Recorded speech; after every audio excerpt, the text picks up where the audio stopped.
All right, we'll start by moving the fan back in front of the heat exchanger and gently pushing it in, and then we'll screw in the 4 screws again. Next, we'll put on the front panel. I'm gonna set the bottom on top of the base plate first, and then lift the chamber up.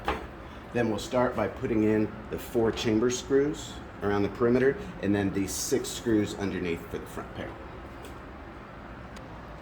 Next, we will install the door. First, I'm just going to loosely screw in the hinge. Then we're going to put the gasket on and do the adjustment to make sure we have a good vacuum seal. I'm going to close the door and lock the compression latch. What I'm looking for is a thin black contact line around the perimeter of the gasket on the door. We could see there's not much on this side. I'm going to tighten these screws slightly.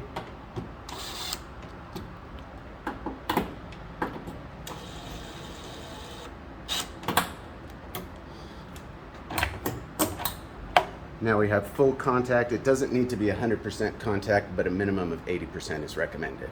Next, we're just going to lock the locking screws on the back of the hinge. And now the door is complete as well. Next, we'll begin by putting in the side panel. Make sure you get the base plate tab in between the side panel's tab right there. There's a gap at the bottom.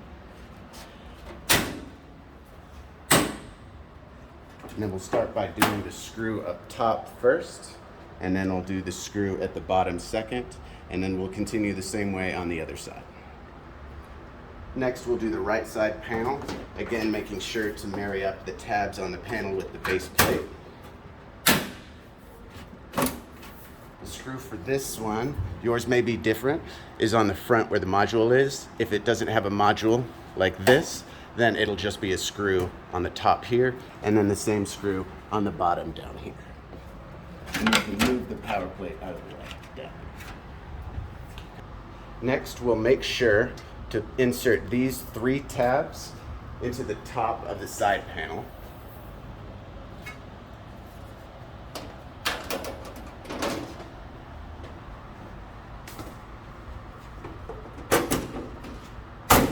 Should just tap forward. Then we'll put on the back panel, do the perimeter screws, and then do the screws for the power receptacle.